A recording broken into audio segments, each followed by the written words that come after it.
زبور کی کتاب اس کا باب نمبر 103۔ آئے میری جان خداوند کو مبارک کہہ، اور جو کچھ مجھ میں ہے اس کے قدوس نام کو مبارک کہے۔ آئے میری جان خداوند کو مبارک کہہ، اور اس کی کسی نعمت کو فراموش نہ کر۔ وہ تیری ساری بدکاری بخشتا ہے، وہ تجھے تمام بیماریوں سے شفا دیتا ہے۔ وہ تیری جان ہلاکت سے بچاتا ہے، وہ تیرے سر پر شفقت و رحمت کا تاج رکھتا ہے۔ وہ تجھے عمر بھر اچھی اچھی چیزوں سے آسودہ کرتا ہے، تو عقاب کی مانند اثر نو جوان ہوتا ہے۔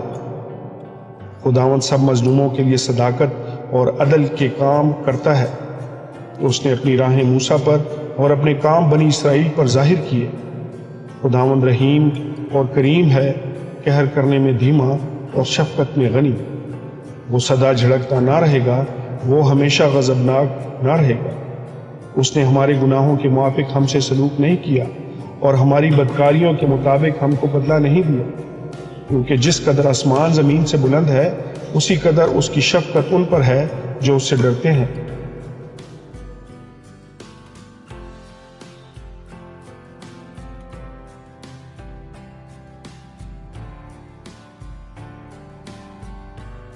جیسا پورب پچھم سے دور ہے، ویسے ہی اس نے ہماری خطائیں ہم سے دور کر دی۔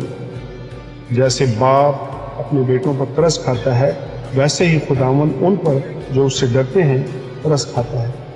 کیونکہ وہ ہماری سرشت سے واقف ہے، اسے یاد ہے کہ ہم خاک۔ انسان کی عمر تو گھاس کی مانند ہے، وہ جنگلی پھول کی طرح کھلتا ہے کہ ہوا اس پر چلی اور وہ نہیں، اور اسی جگہ اسے پھر نہ دیکھے گی۔ لیکن خداوند کی شفقت اس سے ڈرنے والوں پر ازل سے ابد تک، اور اس کی صداقت نسل در نسل ہے، یعنی ان پر جو اس کے عہد پر قائم رہتے ہیں اور اس کے قوانین پر عمل کرنا یاد رکھتے ہیں۔ خداوند نے اپنا تخت آسمان پر قائم کیا ہے، اور اس کی سلطنت سب پر مسلط ہے۔ اے خداوند کے فرشتوں، اس کو مبارک کہہ، تم جو زور میں بڑھ کر ہو اور اس کے کلام کی آواز سن کر اس پر عمل کرتے ہو۔ اے خداوند کے لشکروں، سب اس کو مبارک کہو، تم جو اس کے خادم ہو اور اس کی مرضی بجا لاتے ہو۔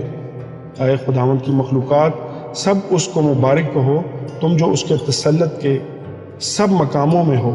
اے میری جان، تو خداوند کو مبارک کہہ۔ خداوند کے پاک کلام کے پڑھے اور سن جانے پر اس کی خاص برکت ہو۔